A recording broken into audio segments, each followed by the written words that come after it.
নমস্কার প্রিয় দর্শক বন্ধুগণ, আজ আমরা শুনতে চলেছি শ্রীমদ্ ভাগবত গীতার কিছু অমূল্য বাণী, যে বাণী শুনলে ভগবান শ্রীকৃষ্ণের পাদস্পর্শে স্থান পাওয়া যায়। তাই আসুন আমরা ভক্তি সহকারে ভগবান শ্রীকৃষ্ণের মুখ নিঃসৃত সেই বাণী ভাগবত গীতার কিছু শ্লোক শ্রবণ করি।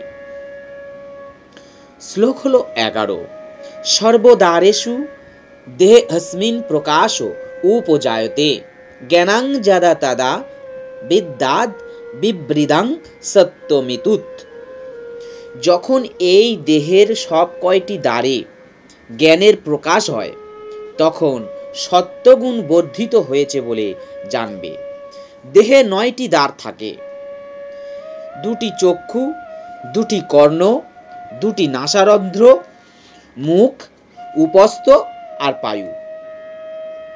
যখন প্রতিটি দ্বারে সত্যগুণের বিকাশ হয়, তখন বুঝতে হবে যে সেই মানুষ সত্যগুণে অধিষ্ঠিত হয়েছেন। সত্যগুণে অধিষ্ঠিত হলে যথাযথভাবে দর্শন করা যায়, যথাযথভাবে শ্রবণ করা যায় এবং যথাযথভাবে স্বাদ গ্রহণ করা যায়। মানুষ তখন অন্তরে ও বাইরে নির্মল হন। প্রতিটি দ্বারেই তখন সুখের লক্ষণ প্রকাশিত হয় এবং সেটি হচ্ছে সাত্ত্বিক অবস্থা। লভং প্রবৃত্তিরাম্বম কর্মণা মাসাম স্পৃহা রজস্যতানি জায়ন্তে বিবৃন্দে ভারতর্ষভ। হে ভরত শ্রেষ্ঠ, রজগুণ বর্ধিত হলে লোভ প্রবৃত্তি, কর্মে উদ্যম ও দুর্দমনীয় স্পৃহা বৃদ্ধি পায়। রজগুণ সম্পন্ন মানুষ যে অবস্থাতেই থাকুক না কেন, তিনি কখনোই সন্তুষ্ট হতে পারেন না। তিনি সর্বদাই তার অবস্থার উন্নতি সাধন করবার আকাঙ্ক্ষা করেন। যখন তিনি কোনো গৃহ নির্মাণ করেন, তখন তিনি একটি প্রাসাদোপম গৃহ নির্মাণ করার চেষ্টা করেন, যেন তিনি চিরকাল সেই বাড়িতেই থাকতে পারবেন। ইন্দ্রিয় সুখ ভোগের ব্যাপারে তার প্রচণ্ড আসক্তি জাগে। ইন্দ্রিয় সুখ ভোগের কোনো শেষ নেই। তিনি সর্বদাই তার পরিবারের সঙ্গে থাকতে, তার বাড়িতে বাস করতে এবং চিরকাল ইন্দ্রিয় সুখ ভোগ করতে চান। তার এই কামনা বাসনার কখনোই নিবৃত্তি হয় না। এই সমস্ত লক্ষণগুলি হলো রজগুণের বৈশিষ্ট্য বলে বুঝতে হবে। অপ্রকাশঃ প্রবৃত্তিশ্চ প্রমাদমঃ এবশ্চ তমস্যতানি জায়ন্তে বিবৃন্দে কুরুনন্দন। হে কুরুনন্দন, তমগুণ বর্ধিত হলে অজ্ঞান, অন্ধকার, নিষ্ক্রিয়তা, প্রমাদ ও মোহ উৎপন্ন হয়। বুদ্ধি বৃদ্ধির মাধ্যমে আলোকোন্মেষ না হলে জ্ঞানের অনুপস্থিত ঘটে। তামসিক মানুষ বিধিবদ্ধ নিয়মের দ্বারা পরিচালিত হয়ে কখনোই কর্ম করে না। সে নিজের খেয়াল খুশি মতো উদ্দেশ্যবিহীন ভাবে আচরণ করেন। যদিও তার কাজ করার ক্ষমতা আছে, তবু সে কোনো রকম প্রচেষ্টা করে না। তাকে বলা হয় মোহ। যদিও তার চেতনা আছে, তবুও তার জীবন নিষ্ক্রিয়। এগুলি হচ্ছে তমগুণ সম্পন্ন মানুষের লক্ষণ। যদা সত্যে প্রবিদ্ধে তু প্রলয়ং জাতি দ্যভূত তদত্তমদিবাং লকন্নমলং প্রতিপদত্তে। যখন সত্যগুণ বৃদ্ধিপ্রাপ্ত কালে দেহধারী জীব দেহ হত্যা করেন বা দেহ ত্যাগ করেন, তখন তিনি মহর্ষিদের নির্মল উচ্চতর লোকসমূহ লাভ করেন। সাত্ত্বিক লোকেরা ব্রহ্মলোক বা জনলোক আদি উচ্চতর গ্রহলোকে গমন করেন এবং সেখানে সর্বসুখ ভোগ করেন। এখানে অম্লান কথাটি অত্যন্ত তাৎপর্যপূর্ণ, কারণ এর অর্থ হচ্ছে রজ ও তমগুণ থেকে মুক্ত। এই জড়জগৎ পাপময়, কিন্তু সত্যগুণ হচ্ছে জড়জগতের সবচেয়ে নিষ্পাপ অবস্থা। নানা রকম জীবের জন্য নানা রকম গ্রহলোক আছে। সত্যগুণে যাদের মৃত্যু হয় তারা উচ্চতর লোকে উন্নীত হন, যেখানে মহা ঋষি ও মহান ভক্তেরা বসবাস করেন। রজসি প্রলয়ং গত্তা কর্ম সঙ্গে সুজায়তে তথা প্রলীনস্তমসি মূঢ়জনীষু জায়তে। রজগুণে মৃত্যু হলে কর্মাসক্ত মনুষ্যকুলে জন্ম হয়, তেমন তমগুণে মৃত্যু হলে পশুজনিত জন্ম হয়। কিছু লোক মনে করেন যে এই মনুষ্য জীবন লাভ করলে আর অধঃপতন হয় না। এই ধারণা কিন্তু ভ্রান্ত, কারণ এই শ্লোকে বলা হয়েছে যে কেউ যদি তমগুণের দ্বারা আচ্ছাদিত হয়ে জীবন যাপন করেন তাহলে মৃত্যুর পরে তার আত্মা অধঃপতিত হয়ে পশুজনি প্রাপ্ত হয়। এই অবস্থা থেকে তাকে আবার ক্রমবিবর্তনের মাধ্যমে এক শরীর থেকে আবার এক শরীরে প্রাপ্ত হতে হতে অবশেষে মনুষ্য শরীর প্রাপ্ত হতে হয়। তাই মনুষ্য শরীরের গুরুত্ব যারা উপলব্ধি করতে পেরেছেন তাদের উচিত সাত্ত্বিক আচরণ করা এবং সাধু সঙ্গে এই গুণাগুলি অতিক্রম করে কৃষ্ণ ভাবনাময় অধিষ্ঠিত হওয়া। সেটি হচ্ছে মানব জীবনের আসল উদ্দেশ্য, আসল পরিকল্পনা। তা না হলে মানুষ যে আবার মনুষ্য শরীর প্রাপ্ত হবে সেই সম্বন্ধে কোনো নিশ্চয়তা নেই। কর্মানুসুকৃতিস্যাহ সাত্ত্বিকং নির্মলং ফলম রজস্তাৎ ফলং দুঃখমহজ্ঞানং তামসং ফলম। সুকৃতি সম্পন্ন সাত্ত্বিক কর্মের ফলকে নির্মল, রাজসিক কর্মের ফলকে দুঃখ এবং তামসিক কর্মের ফলকে অজ্ঞান এবং অচেতন বলা হয়। সত্যগুণে পূর্ণ কর্ম করার ফলে মন পবিত্র হয়, তাই সব রকমের মোহ থেকে মুক্ত মুনি ঋষিরা সর্বদাই আনন্দময়। কিন্তু রাজসিক কর্ম কেবল ক্লেশদায়ক, জড় সুখের জন্য যে প্রচেষ্টাই করা হোক না কেন তা পরিণামে ব্যর্থ হবে। দৃষ্টান্ত স্বরূপ বলা যায়, যদি কেউ গগন চুম্বী অট্টালিকা তৈরি করতে চায় তাহলে সেটি তৈরি করবার জন্য বহু মানুষকে বহু রকম ক্লেশ স্বীকার করতে হয়। বাড়িটি যে তৈরি করছে তাকে কত কষ্ট করে প্রচুর অর্থ জোগাড় করতে হয়। যাদের দিয়ে সে বাড়ি তৈরির কাজ করছে তাদের কঠোর শারীরিক পরিশ্রম করতে হয়। এই জড় জগতে সমস্ত কর্মের পিছনেই রয়েছে ক্লেশ।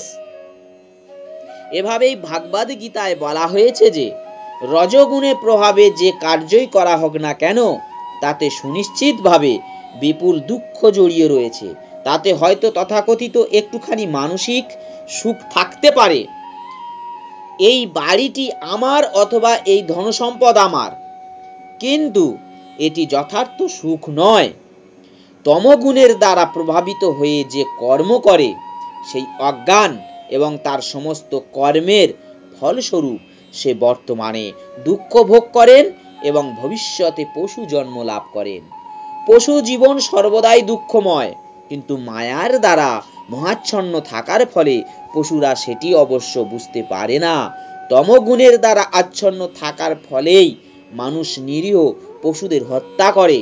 পশু ঘাতক জানে না যে ভবিষ্যতে এই পশুগুলি উপযুক্ত শরীর প্রাপ্ত হয়ে তাদের আবার হত্যা করবে। সেটি হচ্ছে প্রকৃতির নিয়ম। মানব সমাজে কেউ যদি কোনো মানুষকে হত্যা করেন তাহলে তার ফাঁসি হয়, সেটি হচ্ছে রাষ্ট্রের নিয়ম।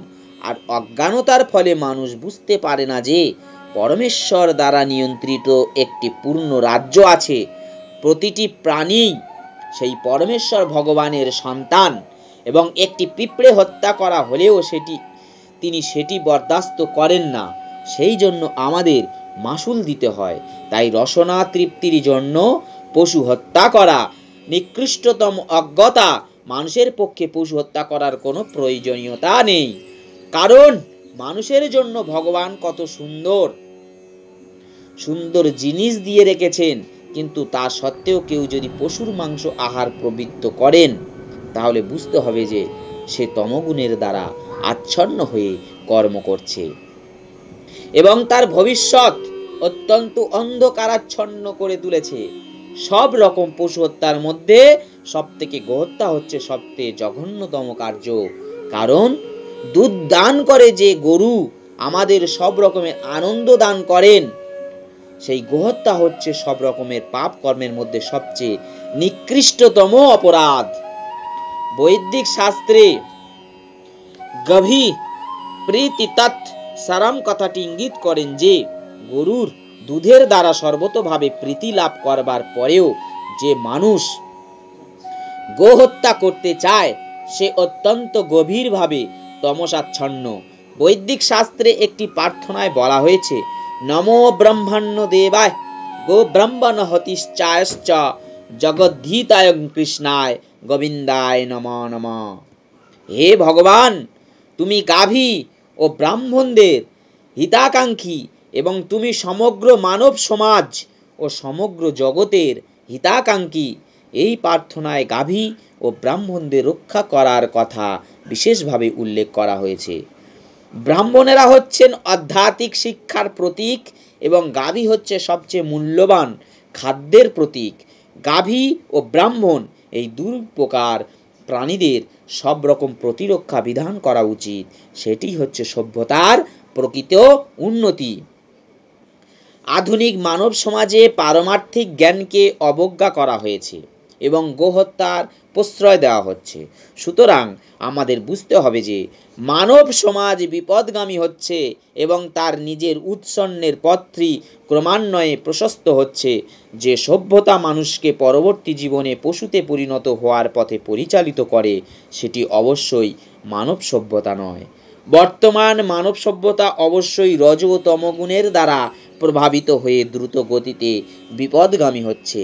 এটি অত্যন্ত ভয়ঙ্কর যুগ এবং প্রতিটি রাষ্ট্রের কর্তব্য হচ্ছে মানব সমাজকে অবশ্যম্ভাবী ধ্বংসের হাত থেকে রক্ষা করার জন্য কৃষ্ণ ভাবনামৃতের অতি সাবলীল পন্থা প্রচলন করতে বা যত্ন নিতে অবশ্যই দরকার।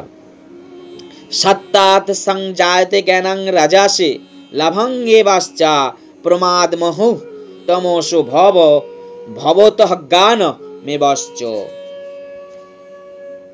সত্যগুণ থেকে জ্ঞান, রজগুণ থেকে লোভ এবং তমগুণ থেকে অজ্ঞান আর প্রমোদ ও মোহ উৎপন্ন হয়।